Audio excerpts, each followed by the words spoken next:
Hey, all, welcome to Now We're Talking with Doug Pagitt. Glad to have you all aboard.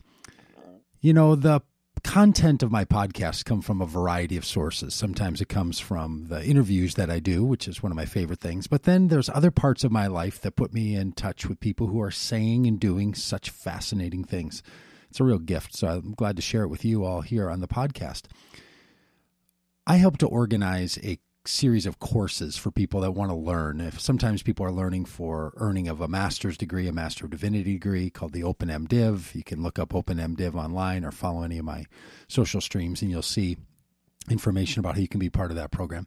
There's also a version of that called Masterlab, and Masterlab is a chance for people to learn at a high level without taking a course for course credit because they don't need to earn a degree or they don't want to earn a degree. Well, one of those courses that I helped to organize that served both purposes, Masterlab and Open MDiv credits, was a class in Los Angeles in 2018. Now, 2 weeks ago on the podcast, I played a recording that Barry Taylor and Ani Zonneveld and I did over dinner. It was a fantastic, terrific interview, my favorite so far of all the podcasts that I put out. Well, earlier in the day, Barry Taylor, who was at the dinner, gave a presentation in this class, and that's what the podcast is today. This is an hour-long presentation by Barry, and it utilized a number of images, but he describes them, and it works great as an audio piece. So here it is, a lecture, conversational style lecture by Barry Taylor. Barry does a number of things in his life. He's currently living in London, has been in LA for a significant part of his adult life. He's one of my mentors. I just think the world of him. You can find him at ukbloke.com, and you really should look him up. If you like this podcast at all, if you like this particular episode, you're going to want to look up Barry. You're going to want to follow him. UK Bloke. He's from the UK. You'll hear that in his way of speaking. And he's a great guy. So here it is. He's going to take you on a journey. And this is the kind of thing that these courses provide. So if this is of interest to you, poke around at Masterlab and the Open MDiv. It might be something that you'd find interesting. But for now, sit back and be taken on a Barry Taylor hour-long ride of glory. Enjoy.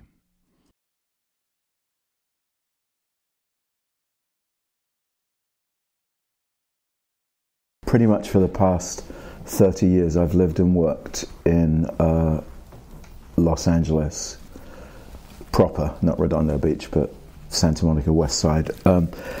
Essentially doing a number of things. I've been involved in the creation of a few different communities of people. I teach theology and culture at a place called Fuller Theological Seminary, which is a little more conservative than I am.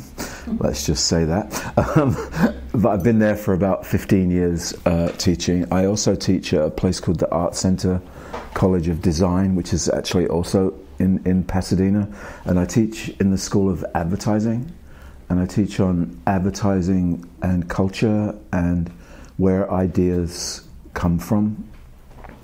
And I've also done, along the way, music in various forms. I've done a little bit of music for films of various kinds over the years, and bands and all that kind of stuff. And I have a music background. I used to work in the music business. I was a sound engineer, worked with a lot of people, but for a long time I worked for AC/DC. In the golden years, so and all the usual stuff, talking, writing, blah blah blah. But so I don't know exactly. We don't really know each other at all. So this may or may not make any sense to you. But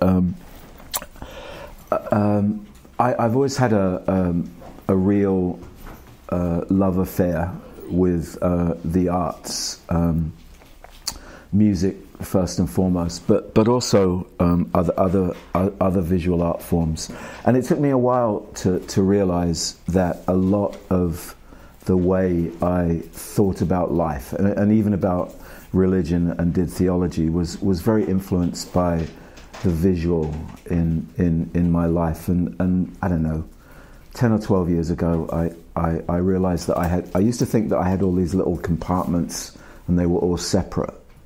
And then I realized that they were all part of me, and that I really needed to find ways to integrate them. And so I've sort of done that a lot more, and used a lot of visual imagery and stuff like that. So I know from Doug that you've been with Monica, and you've been talking about womanist theology and process theology, or process theology, and disability, right, as well as some of the things you talked about. So I thought that what I would do and we'll see how time goes, I might do two things. Well, maybe I'll just do this one thing first, and then we'll see what happens either today or tomorrow. But I thought I'd talk to you about one of my favorite painters and how he became the backbone of my theological method. So regardless, because I don't know where we all are on the theological spectrum. You know, we've all got our particular proclivities and interests, and we can probably debate every point on the spectrum and argue our point. But I wanted to talk a little bit more about how I actually do theology. And a lot of the way that I do theology was directly influenced by the way this guy actually approaches painting. Does that sound remotely interesting? Yeah. All right, so his name is Mark Tansey, as you can see. He was, I think, born in Santa Barbara, but now lives and works in New York. He's a painter, and in some sense he's a realist painter, except he's really not, but I'll get to that in a second. So he paints in monochrome. All of his paintings are a single colour, because he's not actually really trying to represent anything other than reality. And he thinks that if you use colour, it distracts people from other things that you might be trying to say. But anyway, he has this really interesting process by which he begins to build a painting. He made this wheel. It's 3 revolving wooden drums on this kind of turntable. And when he is about to start a painting, he writes down little sentences and phrases and ideas that interest him. And he reads a lot of philosophy. He's very interested in contemporary continental and deconstructionist philosophy.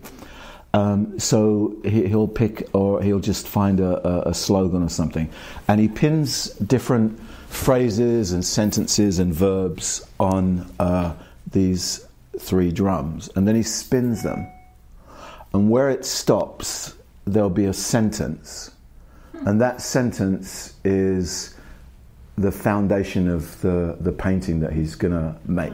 Wow. So he gets this weird idea. Or, you know, maybe it's a weird idea, but and you can't really see that. Maybe it's better on this. So this is on the outside thing. It says elemental mediators, speculators, cyberclods, remote users, unknown intruder, the marginals, paralogists, aggressive surrender. Then these are verbs like following, taming, taping, harnessing, stuff like that. And then inside there's other little quotes. So he spins it all around, and he gets this idea.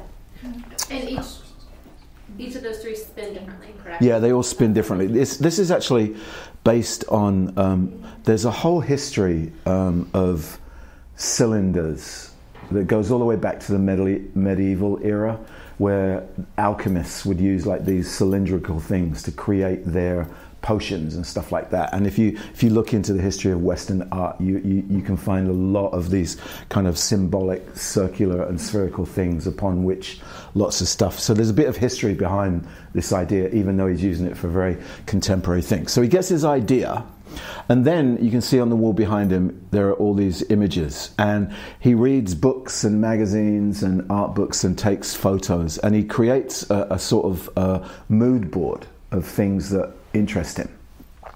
And he then takes this sentence, and with the sentence he sort of picks images that sort of work in his head, and he creates a sort of collage of these images, and he then prints them onto a canvas and paints over the entire thing with a single color of paint. And he also, most of the time, makes his own art tools.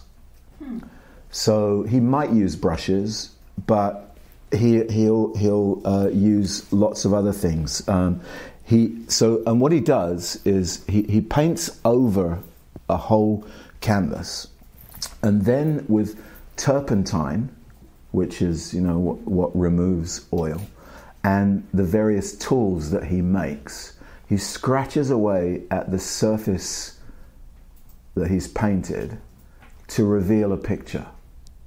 So it's almost like a reversal. Instead of putting paint on a painting, he takes painting off. And so he might go outside in his garden, and if he wants to represent trees, he might find some twigs, or he might find a piece of an old sweater and use the texture of the wool to scrape and give different layering to the work that he does. So he's basically creating these visual collages from which he kind of derives his finished work. And what he wants to do is this, and this is what he says. He says, I think of the painted picture as an embodiment of the very problem that we face with the notion of reality. The question is, which reality? So his painting is kind of surreal, but in it and with it and by it, he's trying to get at the realities in which we find ourselves living, and to get us to think about reality, about life, about the world in which we live. So philosophy plays a very big part in his approach. So that's how he begins, and his finished works look a bit like this, and they're always a little funny. So here's a cow in an art gallery looking at a painting of cows. So and then you've got all of the various art people around looking, and it's just been revealed, and so you have a cow staring at itself. So what's real in this picture? But here's one of my this is one of the paintings that I first came across of his. It's called the Triumph of the New School, and at first glance, like a lot of his paintings, it seems to be depicting an everyday occurrence, or at least something that happens. So in this painting, you've got a battlefield, and down here in the front, you've got the signing of a peace treaty. In the background, the devastated land of what happens when a place gets ravaged by war, and then you've got all these soldiers standing around looking. But then you look at it again, and what do you notice? I noticed the guy just off to the left with the white on his coat. Yeah. Looks like he's like an apparat, like a ghost, almost like kind of fading in and out. Yeah, but what else do you see? Well, I'll tell you. These are First World War soldiers, and these are Second World War soldiers. So you've got a whole bunch here, so cavalry, plumed hats, the metal helmets. Over this side, much more casual, and there's a tank, Second World War tank, not a First World War tank. And if you look at it, you realize that all these people over here are actually American soldiers. Mm-hmm. And all these people, they're European soldiers. So now you have this weird dilemma. You have the signing of a peace treaty between First World War soldiers from Europe and Second World War soldiers from America. So it's not history at all. It's symbolic of something. Well, what it's symbolic of is this. Because every one of these people is actually a real person. They're 20th century painters from Europe, and on this side, they're late 20th century painters from America. And this guy in the middle is André Breton, the founder of the Surrealists. the last art movement really in Europe in the 20th century. And this guy is Clement Greenberg, who's the sort of definitive historian and critic of modern art in Western culture. And in the 1950s, there was a transition that took place when the American artists, people like Rothko and de Kooning and Rosenberg and Jackson Pollock and people like that and others, gained an ascendancy in the art world, and they eclipsed the European artists, and the whole axis of the art world shifted from Europe to America, and America became the new frontier. So the painting's called The Triumph of the New School. What school? The New Art School. So here you have André Breton signing the peace treaty, giving victory to the Yanks. How do we know that that's Andre when we can't see his face? Well, because Mark Tansey will tell you. Oh, God. He'll tell you. But so this is Picasso right here, wearing a fur coat, because only Picasso would pull that off. And over here you've got the very sort of casual American soldiers. So here, you've got the sort of classic military thing. So most of his work sort of approaches stuff like this, and what he's trying to do really is portray things that happened but didn't happen the way they're portrayed. So there was a transition between the art world, but there wasn't a moment. It was just a time and a period when one place that had power and influence saw that wane and dissipate, and another group grew up in its place, and there was this gradual transition towards something else, something new and something other. So the event happened, but it didn't happen the way he portrays it. It's a symbolic way of sort of interpreting a key or a significant event in the world of art or the world of history or whatever world that might be. And so they become. So his artwork is a symbolic. It's a symbolic representation or a symbolic invitation, really, to think about the new realities that we live in and how we can make sense of it. So this is a famous painting called. It's Caravaggio's Doubting Thomas. So it's Caravaggio's portrayal of this moment where Thomas, as you know, the disciple says, "Unless I can touch his side and stuff, I won't believe." And so Caravaggio, in the 16th century, paints this amazing picture that's not historically accurate because there's no actually textual evidence that Thomas ever did stick his finger in, because when Jesus showed up he went, "Oh my God," and that seemed to be the end of it. So but nonetheless the historic account is that he stuck his finger in and he suddenly realized that Jesus was flesh and blood, and so Caravaggio does that. Well, this is Doubting Thomas by Mark Tansey, and what you have is this guy in a Jag. And he stopped on the road, and the road, there's an earthquake fault that's opened up, but it forms this crucifix because of the lines in the road. And you've got this guy reaching in to a crack in reality to see what's there. And it's happened beneath his feet. The car has stopped right over the crack. So he's taken this whole idea of, I won't believe unless I put my finger into his side, and he's kind of transported it into our world, and he's inviting us to put our crack in the fissures that have opened up in our reality, to question what's real and what's not, what we should believe in, what we shouldn't believe in. And what's really interesting is that all of this is text from philosophical works. So one of the things that he does is he puts text in there and he brings it out with the tools that he makes.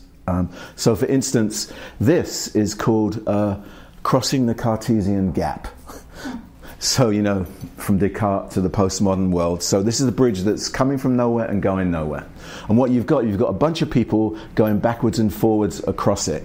And they're carrying things from, if you like, from the modern world to the unknown future world. And, you've got a guy with a canoe, you can see him. There's a guy here carrying somebody in his back. This guy's coming back with a wheelbarrow, obviously carrying something that he didn't need. This guy's loaded down with books and information and all that kind of stuff. And you have this bridge. And what's interesting, and you can maybe just see it there, but you can, if you look really closely, you can make out words. And the entire bridge is made up of a single philosophical text by a guy named Paul de Man, called Blindness and Insight. It was one of the earliest kind of contemporary philosophical works about the idea that in order to have insight, you also have to have blindness. That insight comes because of blindness. So if you think about it, there's a really theological dynamic to that. So one of the stories that's really interested me over the past few years, and I've been thinking about it for a long time, is the conversion of St. Paul, which is always portrayed as this defining moment of awareness. But the interesting thing is that when Paul gets knocked off his horse, except he doesn't, but that's how the Catholics paint it, because the Catholics go for the symbolic and the Protestants don't. So if you want to know whether a painter was Protestant or Catholic, if there's a horse in the conversion of St. Paul, Catholic. Interesting. But anyway, what happens to Paul? He goes blind. He gets struck blind. He has to be blind before he can see. And without blindness, there is no sight. So de Man wrote this early sort of deconstructionist philosophical text about the notion of blindness and insight and the relationship to that. So in the painting, Tansy's sort of asking, well, what are we blind to? And what do we see because we're blind to things? So there's a and again, you can sort of think about the moment. So almost the entire Gospel of Mark, the key illness is blindness. But the blind can see. Blind Bartimaeus sees what those who can see can't. His blindness allows him to see what the sighted can't see. They're blinded by their sight, which is an interesting theological conundrum, because we all do that. We're blinded by what we see, so that we can't see other things. But anyway, so there's lots of these things, and I don't want to belabor it, but this is called The Bathers, and again, it's another really interesting photo painting based on this series of paintings by, is it Monet? Can't remember, some French guy. And again, you have all these men in this cave, on the edge of this cave in the water, and they're all getting dressed and then going swimming. What's interesting is in their reflections, they all become female. So their male reflections turn into and they're all contemporary philosophers, Baudrillard, Derrida. So again, this is not a real event. It's not a historic event, but it's a series of ideas that have changed the way we see reality. So the deconstructionists have raised questions about knowledge, learning, understanding, how we see ourselves, how we see each other, how we see the world, how we see reality. So he tends to play around with that. And I'll show you a couple more, and then I'll tell you how this works for me. And then you can tell me why it's stupid. So the last exhibit that I saw of Tansy's was a big one, and he painted a bunch of paintings after the big financial first one, whatever, 2008, 7, 6, somewhere, whatever the first of those tumbling things was. And the whole series of paintings was called Economics 101. And so this one is called Economics 101 Avalanche. And, it's a mountain, and you can see that the snow's coming off the mountain. and there's an avalanche coming. But if you look a little close, it's really interesting. Down here, you've got this rock formation, but it looks really a lot like the portrayal of Dante and Beatrice entering into purgatory in the paintings of Blake and the etchings of Dürer. And so what you've got is you've got these two figures entering purgatory, and purgatory is this mountain. What's genius about this is that upside down it looks just as fascinating, and the avalanche works the same way. But with all of his paintings, because they're not paintings, they're symbolic representations of reality, you have to go, well, what does this have to do with economics? Well, when you look closer, what you realize is that what's tumbling down the mountain isn't rocks and snow, it's philosophical and economic ideas that have shaped Western culture. Marx, Locke, every rock that's falling is a philosophical, so there's Stalin, there's Roosevelt, I mean, they're all, you know, the New Deal, so that entire mountain, upside down or downside up, is an avalanche of economic ideas that no longer work, and they're all tumbling down. Whether it's Marxist or capitalist, it really doesn't matter. And he's got names etched in the snow right next to them all. The guy looks like C.S. Lewis, but it's not. I don't think he had an economic theory. But it's, whatever, I can't even read it. So anyway, this is how he plays with reality. Yeah, there's some interesting... this one out here. You don't have to worry about that. So this one is called Surface is Depth, and it's about the fact that there's no depth in modern art. That was one of the critiques, and that's Jackson Pollock walking on water, while a bunch of critics go, "That's not possible." So he does. You know, here's the throwing a frame into Plato's cave, which I think is hilarious. So, you know, the cave of shadows, he's throwing a frame so you can frame the shadows in the cave. So even our shadows are framed by ideologies and structures and things like that. This is another part of the economics series, and it's kids playing in the snow, except if you stand far enough back, that becomes an eye. Oh, yeah. The eye of the storm. Or this one, which is... a bunch of people having a party, and this guy is doing a little gardening, trimming a hedge, but again, as it pulls out, you start to see that it's actually the cornea and the iris of an eye, and that what looks like hedges here is actually a stormy sea that's washing over these people who are drinking and smoking and partying while all hell breaks loose. So, and again, there's no colour to distract you, but there's an awful lot to get you thinking, because it takes a while. And these paintings are quite large, like 10 by 10.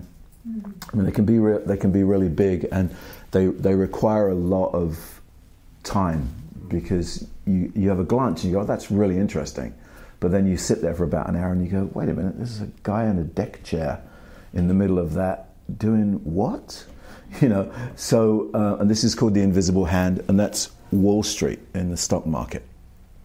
So, you know, raising questions of all this stuff. So, you know, and again, there's another upside down California surf one. So, actually I use this, my friend Pete Rollins does this festival called Wake, and this is called Wake. A wake is a funeral. It's also what gets made by a boat in water, and that's an image from James Joyce's Ulysses, Finnegan's Wake. So anyway, and then this, or I'll just end with this. So this is called the Four Forbidden Senses. So one of the theories that exists in art is that the most important sense is the eye, sight. But if you give yourself only to sight, the other four senses, in a sense, are forbidden and become deteriorated and useless. So he has taste and hearing and smell and touch. And these are the senses that are forbidden in a culture that prizes the eye, the visual. So he's kind of an interesting painter. And as I said, what interests me beyond his work is really a few of the things that he does that I think have helpful significance in this day and age for how we think about doing theology and maybe even creating communities, because I think those things really kind of go hand in hand in order for both to be kind of healthy, because theology in the abstract is just a bunch of ideas floating around that we defend for no real reason. They sort of need feet on them. And so as I said, you know, he starts out with all these bits and pieces of his life, all these bits and pieces of interest. And what his art is on one level is a multidisciplinary reflection of who he is. What he puts into his art is everything that interests him, not just one thing. It's everything. And interestingly enough, he's found a way through this kind of circle, these three wheels, of synergizing what would seem to be very disparate things. Because, you know, you might read philosophy, but you don't necessarily think that philosophy is what you do with a paintbrush. But what he does is he makes art with his philosophy. And I think the same would perhaps be true of theology if you thought about it that way, as a kind of integrated reflection of who you are. That all the bits and pieces of our lives are actually integral to who we are when it comes to the kind of religious lives that we practice. And that might seem like a no-brainer, but after being around church and theological education and Christians for a long time, what I notice is that most of the time we tend to have to exist in compartmentalized environments where this is our, you know, I mean, we even talk about, you know, you put your church hat on. Well, why is the church hat a hat that's separate from all the other hats? I mean, I understand on one level, but on another level, it makes no sense at all. And what it does imply is, which I think is one of the challenges of religion in the 21st century, is that it's a separate compartment of our lives. And we talk about it all the time. We talk about, how's your spiritual life? I think that's a false question, personally. I think there's only one thing: how's your life? Because there's not a spiritual life. There's either a life or there's no life. I think that's just my take on it, and maybe I'm pushing that too far.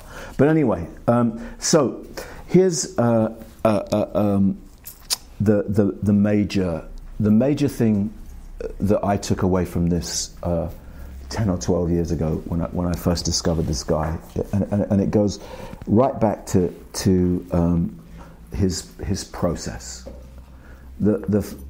So there are these three things. He brings all of himself, and he brings all of his bits and pieces. So who he is as a person informs everything that he does. It's not abstract, it's intensely subjective. Then he has this interesting process, and unlike most painters who add paint to canvas, he subtracts it. He takes paint off the canvas to create the paintings. He doesn't put it on. So his paintings are quite flat, because, as I said, he prints up this big sort of collage thing and then covers it in, and he uses the paint. He uses it in a style that they used to use in the Renaissance to do frescoes, which is this really quick, fast drying cover that you can then scratch away at. So he paints the painting, and you don't see anything, and then he uses his own handmade tools to subtract to scrape away what's on the top to create the painting. So how that sort of made sense to me is after 2,000 years, any ideology is going to have a lot of baggage with it. And after any number of years of being around religion, any religious person is going to be carrying an awful lot of baggage. And sometimes that baggage is a hindrance to seeing what's really there. So for me, it was theological subtraction, not theological addition, that became the method for engaging with reality. Because what I'm interested in is the various realities in which we live today. So I'm interested in how we deal with the complexities and the dichotomies and the paradoxes of life in the 21st century. And sometimes it feels like I'm obligated to find 5th century answers to that.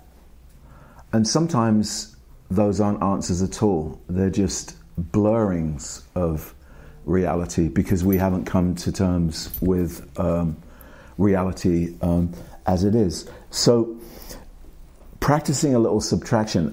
A few years ago, I went. It's like more than a few years ago now. I went to see U2 at Dodger Stadium. Small gig, intimate, just 90,000 people along with me, and it was when they were doing. It was on the heels of All That You Can't Leave Behind. I think was the album. I'm not the world's biggest U2 fan, we won't get into that, but I thought they had their moment. But I went to this show, but what was really interesting was their logo for that tour was a little tiny suitcase with the outline of a heart on it. And the central question of the album was an inverted question, and the question was all that you can't leave behind, which is a strange way of saying, what are you going to take with you, right? Mm-hmm. But the asking of that question is helpful when it's inverted, because what it makes you do is it makes you take an inventory of what you can't afford to leave at home. When you travel, you can't take everything with you. And part of the art of travel is really knowing what to take and what not to take. And it takes years, actually, to sort of work that out, I think. Mm-hmm. Because you know what it's like? Oh, I need those shoes and I need that. And you wind up with like 3 suitcases. And in this day and age, with the way airlines are, no, but you just can't afford to do that. So what you have to do is you have to pare things down. And you have to sort of get things down to a basic minimum. And you can go, I can survive without all of these things, but I can't live without that. And I think that's a theological question. What is it that we can't leave behind in order to move into and engage with the realities in which we find ourselves? Mm-hmm. And it also begs the question, what can we leave behind? Because some things have to be left in order to get where you need to go. And it's not that there's anything wrong with them, it's just that they're not helpful for the journey. So, if you're traveling, you might like 27 pairs of shoes, but 27 pairs of shoes is just going to fill your suitcase, and they're not going to help you, and you won't be able to use them anyway. It's like you travel, half the stuff you still take, you don't use, because you don't think about the same things. You have to go light. In a sense, you have to go surface. But interestingly, surface is depth.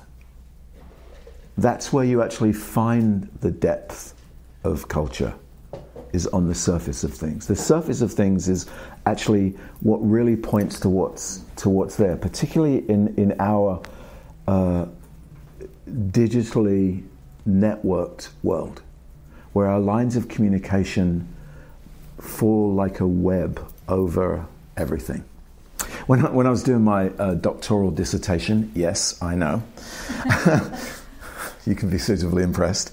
You have to come up with all these like fancy.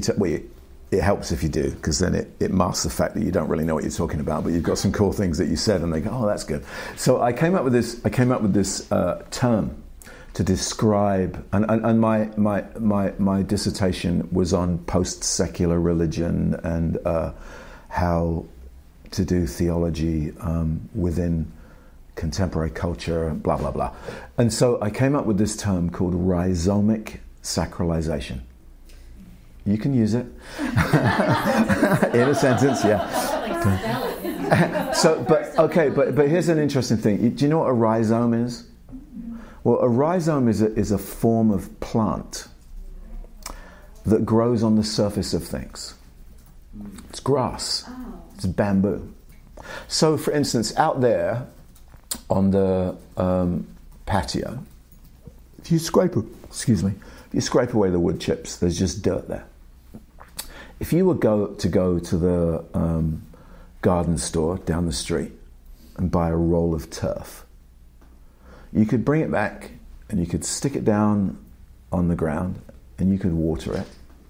You come back the next day and water it, and within about 5 days, that piece of turf will be attached to the earth on the surface. And if you leave it alone, it will grow out, and it will keep growing and growing and growing, and its roots will never get much more than that. But it's really potent, and it's really powerful, and it's really strong. It'll grow up walls, it'll push its way through concrete, but it's on the surface of things. And what I said was, my contention was that in the time in which we live very close to the surface of things. We're, in a sense, uprooted because the deep down structures that built our world don't hold up our world in the same way anymore. They're like ghost pillars. They're there, but they don't hold up the world in the same way because we've detached from them.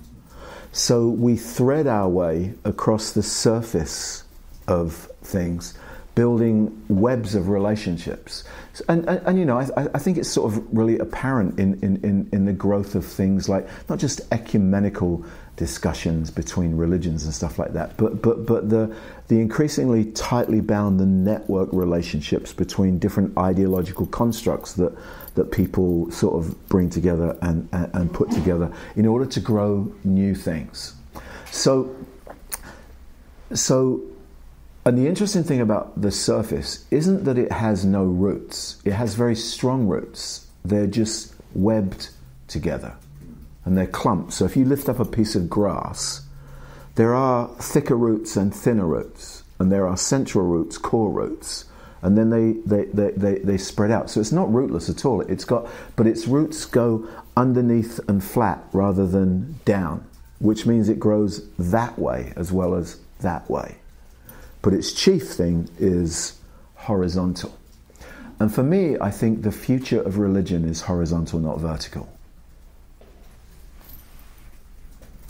That's a sidebar. But so Tansy, he brings him this. This is kind of a no-brainer, really. He brings all of his various aspects of himself. So you have to do a kind of inventory of who you are, like what drives you. Like I used to think I was just unsettled or maybe ADHD, but then I realized I'm just curious about a lot of things. I'm just interested in lots and lots of things, and rather than being singular, I'm sort of multidisciplinary. And I just decided, okay, so curiosity, is that a weakness or is that a strength? And I went, oh, you know what? I think it's actually a strength. Mm-hmm. So you play to it. So I'm curious that not everybody is, and not everybody has the same kind of curiosity that I do. Doesn't really matter. But you have to do a little bit of sort of personal inventory about the muscles that drive you, the things that stimulate you and what they are, and realize that they're an integral part of who you are. Then I think there's this process of doing a little bit of subtraction with our own theological grids. Because I realized, again, after sort of years of thinking about all this stuff, there were lots of things that I felt obligated to talk about that just didn't interest me. It was just, you walk into church and you're handed a sort of set of things, and this is what we talk about, and this is the way things are, and these are the way things are supposed to be. Like, I realized very early on, actually, I'm not that interested in God. I know that seems funny to say, but that was never a driving force for my interest in religion. I was never that interested in religion, actually. That came as a byproduct of an interest in something else. But I'm not that... I was never really in search for some sky god, some big notion of that. And I just thought, well, okay, maybe I just don't have to think about that much. It's just not in my particular wheelhouse. So you sort of do this thing like, what's in your suitcase? What can't you leave behind? And I think there are personal, and then I think there are large issues. So I think there is a lot of things that you can get rid of. And maybe we'll talk about this tomorrow if we don't do it today. But there's this great quote from Wittgenstein, who says that Christianity teaches us that sound doctrines are useless and that you have to change your life. And what he means by that, I think, and I don't want to put words in his mouth, my interpretation, and all reading is also interpretation. My take on that is not that sound doctrines aren't helpful, but by the same token, they're useless if they don't have impact on your lived life. They're just opinions. And again, part of the struggle of religion, in-house religion, Christianity and stuff, is that we wrestle all the time over doctrinal things, but live largely unchanged lives. Because there's a difference. Sound doctrine doesn't guarantee you a different kind of life. It just guarantees you a set of opinions, things that you think about stuff. So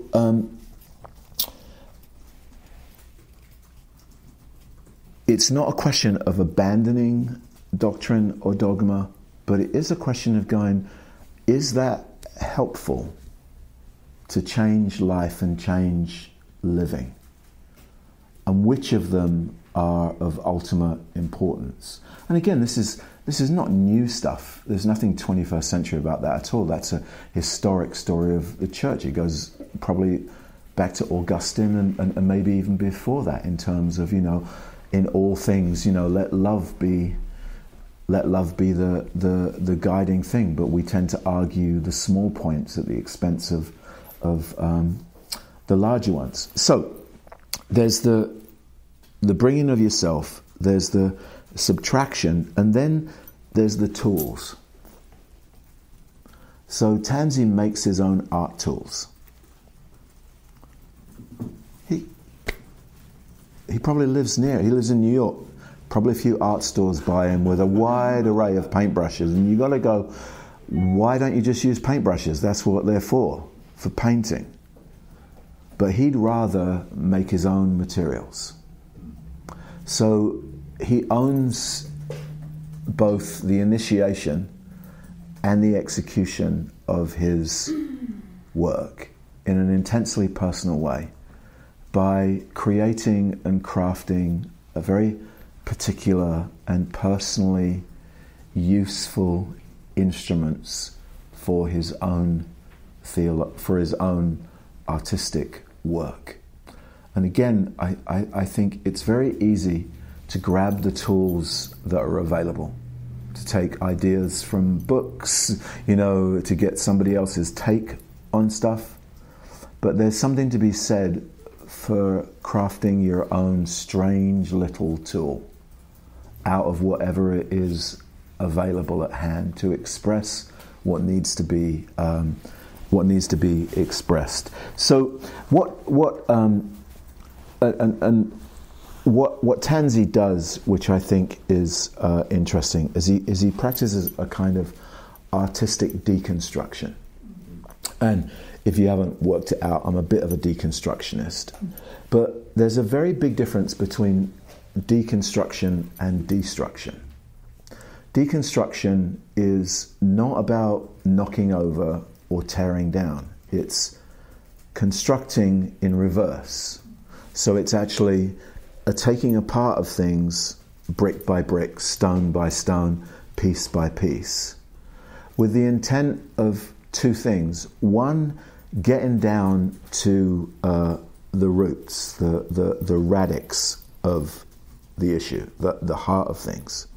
And then to break through and to rebuild and to reconstruct. So what I found is that for me, what I learned from Tansy is that theology isn't just a thought experiment. It's a life practice, and it's not just a question of having ideas about things. It's about finding ways to make ideas work in the world, in our own lives, and in the world around us. And it's the only way, I think, that you can adequately represent reality as we know it. And that's the only reality that we can address. We can't address history, and we can't address the future. We can only address now and what's going on, and take all of those things and ask the question that Tansy wants to ask in his painting, which is, when we talk about reality, which realities are we talking about? Because there's always more than one. So I don't know, maybe that's enough to talk about, because that was a lot of blurb. And you want to ask me anything or talk about anything, or was that remotely? I don't know. How about that, huh? Yeah, that's good stuff. So Barry, one of the assignments that they have for this class is that pick each day a person that they're going to write to and say, I was in this class and we talked about this, and it caused me to think of you, someone who would agree with it, disagree with it, be turned on by it, be turned off by it. You guys have had a very full day. I don't know how you'll possibly pick on this one. Pick all just from today. You probably have a totally different set of people now, right? That you're saying, that sounds like. Is there someone in your life that you're thinking right now that you say, wow, I just texted my friend because he was, he and I speak a lot together, and he was speaking with me at this other thing, and he literally did an entire sermon on subtraction, of the whole idea of theology as a form of subtraction, and I was like, you're not going to believe where I am right. Sorry, I think I'm listening and telling that's totally fine. This is amazing. You're saying this, and what I love about this is almost verbatim, you all are saying the same thing. You've never met. He has no idea who you are. You have no idea who he is. So to me, that's a very divine, supernatural thing that's happening. That the idea of there's no new idea under the sun, there's no original thought, but to me it's maybe not separate, but God's thoughts that are put in all of humanity that we're waking up to together. And then cool. It also echoes Kent Dobson's his whole book, the idea of going through the eye of the needle is taking things off, unpacking, which is also the theology of subtraction. So it's a bit creepy to me to go, I've heard these things over and over in the last 6 months, and everyone's saying the same thing in different ways with new expressions and new art forms. And so to me, it's beautiful because I spent my whole life packing on. And so I'm so freed by the idea of shedding. It reminded me of when I first started seminary. She's my spiritual director now, we did an exercise with stones. When she prayed over me, she said, I had some stones, I held them, and then I released them. And she said, let this represent in seminaries, there are some things that you're going to have to leave behind. And some things you'll have to hold on to. And you'll find that sometimes there may be a reversal. The things that you had to leave behind, you may have to pick up at a certain point. But to me, seminary has been a whole experience of, talk about the table yesterday. Oh my gosh, girl, I wrote that down. I'll have to, I cited you, not to worry. But I said my image of seminary is going to be here 3 years, so I'm inviting seminary to dine with me at my table that is preset and everything. And seminary's going to dine with me for 3 years. I have everything set. I invite seminary to come with me, to come sit and dine with me at my preset table. We're going to have dinner for 3 years, this discussion. And it's like seminary, she comes in, she looks at the table, and she flips it over. And I've spent the last seminary experience on the floor, deconstructing, looking at pieces like, why do I have this piece? Do I need this piece? Was it really my piece in the first place? So I love that thing of deconstruction is just a way of reconstruct that just piece just spoke to me. So I appreciate that.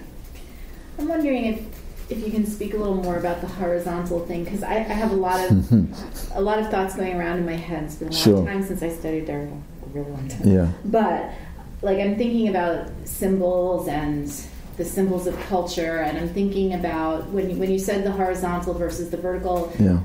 I like that in one way because it feels like it's about us rather than the hierarchy of the church, right? Sure. It's about an open table for everybody.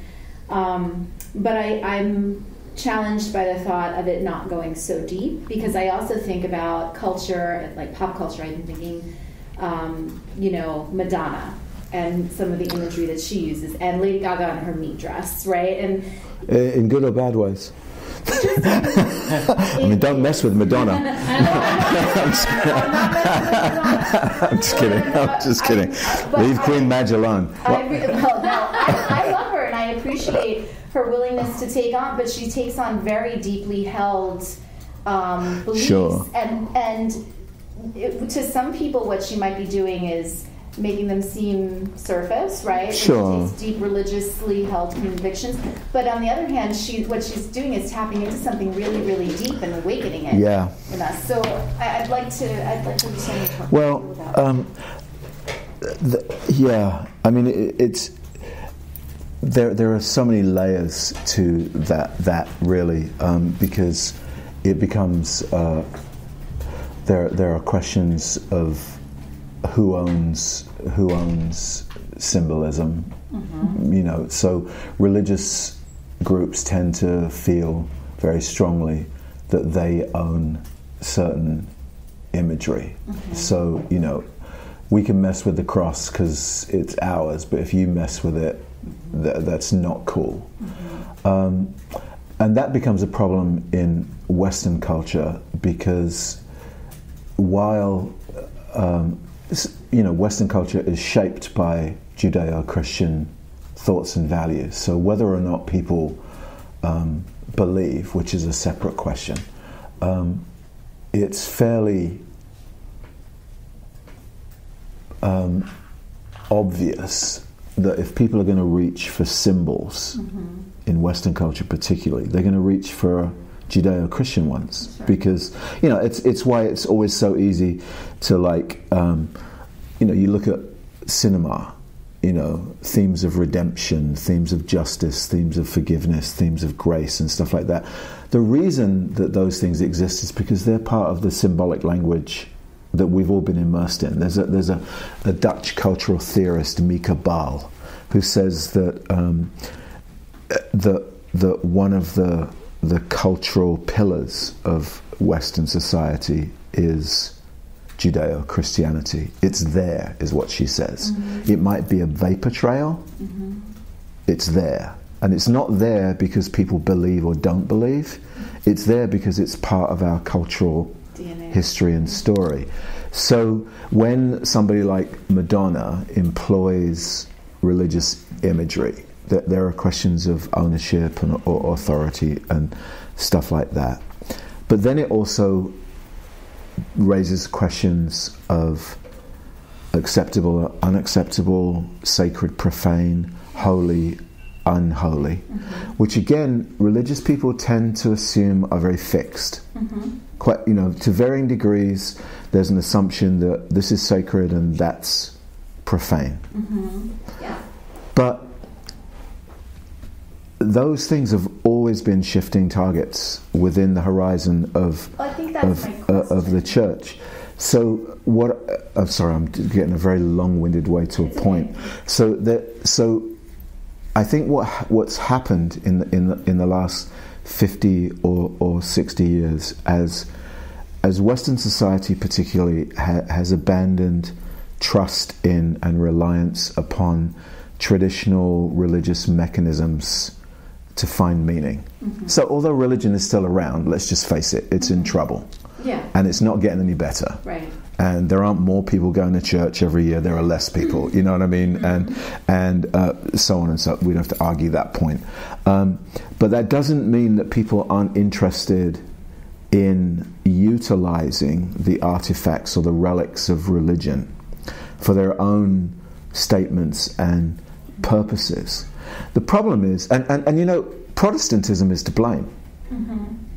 I mean, if you're going to assign blame, I mean, there's this book, if you've read it, by Alexander McGrath called Christianity's Dangerous Idea. It's about the Reformation.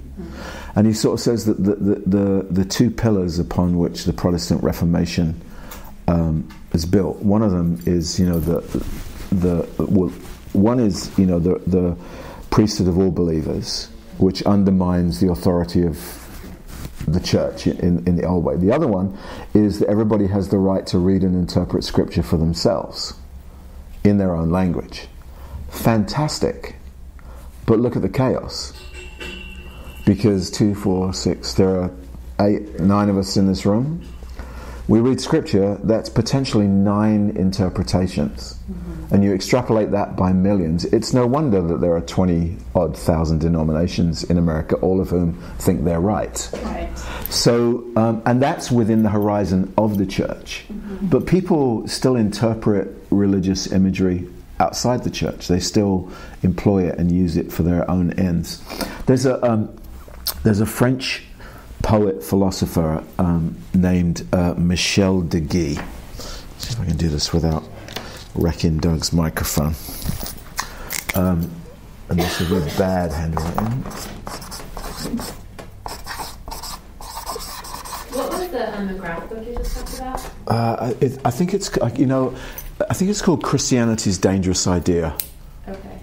Something like that. I'm sorry, I should know, but I never know when I'm going to mention something soon.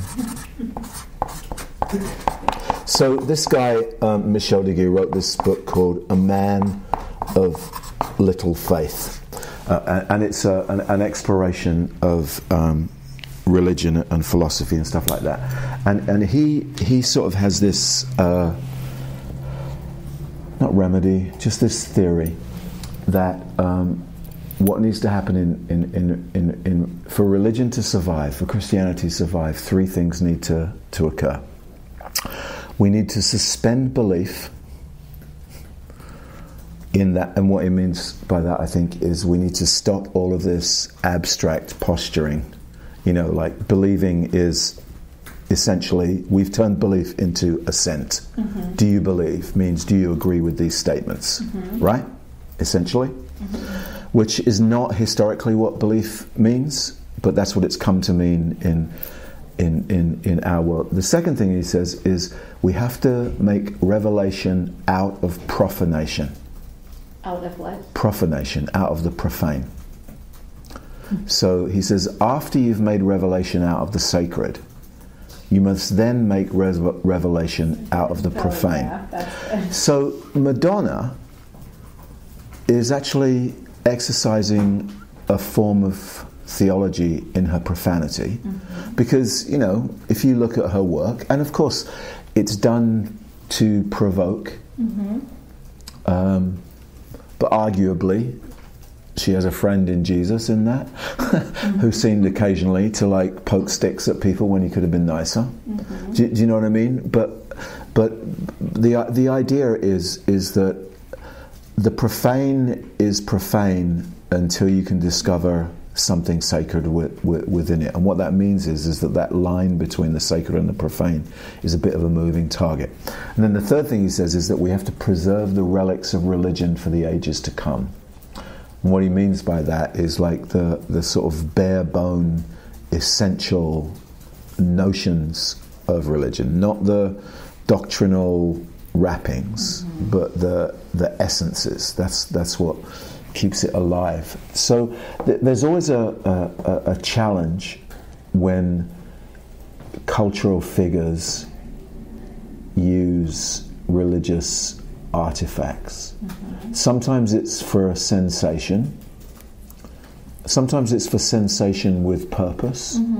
Sometimes it's for purpose alone.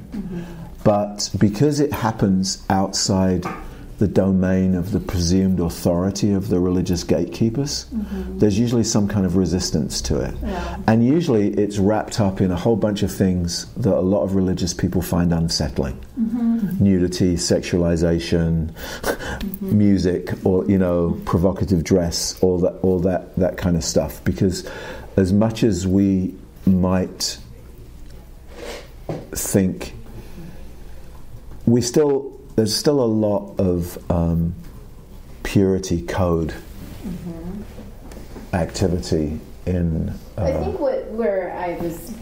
the thing that caused me to question that was Sure. because you made a comment, and I'm trying to find it in my notes, but I didn't say that. I know, it's in here somewhere. Something about that the structures are falling. Sure. Know? And yet, are they really? Because otherwise, would Madonna have been able to tap into that deep emotion of culture, Yeah. or of society? Well, it's only a few. I mean, it only tapped into the deep offence of a few people. You know, Right. most people didn't really care. People loved it. Most people sort of loved it, and you know, I mean, and again, it's a bit like actually you know that painting "Piss Christ" by Andres Serrano.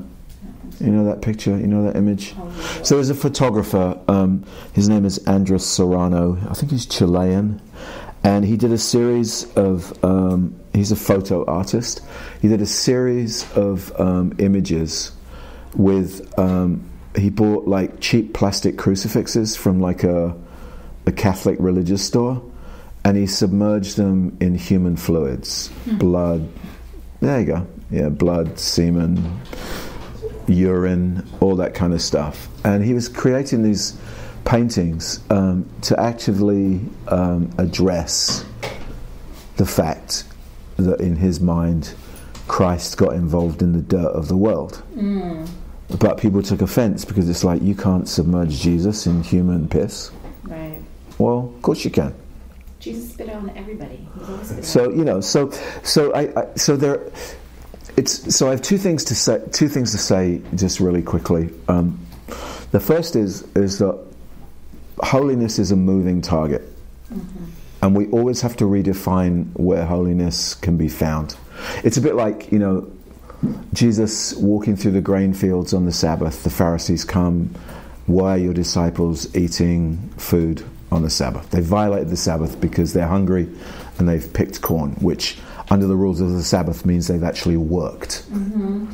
So Jesus is really interesting, because instead of going to Moses, the lawgiver, he goes back to David, and he tells this story. He says, haven't you read David, who when he was hungry went to the priest at the temple of Nob? And he tells this whole story about how when David is on the run from Saul, he's looking for food because he's hungry, and he goes to the temple and basically lies his way to getting a meal.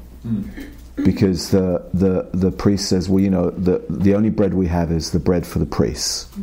But as with all laws, man-made, there are preclusions. So if you are on a mission from God, you can have access to this bread. And he goes, oh, well, I'm on a mission from God. Which he kind of technically is, but he isn't at that point. He's been anointed, but he's not in that yet. He's on the run. So he's actually technically a criminal at this point in time. You know, it's like technically when God sends the prophet to anoint him, God tells the prophet to lie, but apparently God never lies. But anyway, so David goes, no, I'm on a mission. And he says, and I need to feed my men. And the guy goes, well, you know, wait a minute. If they have to have abstained from women and war for 3 days, and then they can get it. So he gets the bread, and then he goes back to the hills. So he takes the temple bread out of the temple. It was put on the altar where it was broken and served amongst the priests. He takes it out of the temple and he goes into the hills and he breaks it open amongst his friends. And in a sense, he re-inscribes where the holy is found and how it's practiced. Not in the altar, but in the community of struggling people Yeah. out there, and there's a whole sort of litany of stories in the Chronicle of David that really are redefinitions of how that all unfolds in terms of that.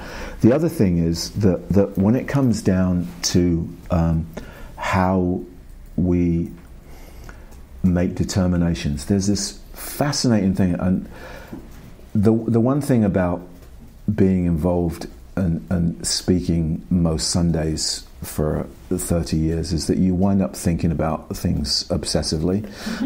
And there's this really interesting scripture in Matthew's Gospel where Jesus says to the Pharisees, "Go and learn this.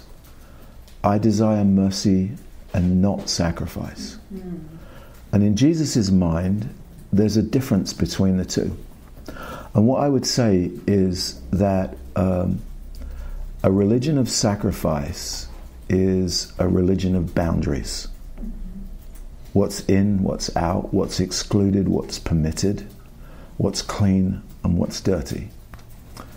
And a theology of mercy is a theology of the blurred and the unclean.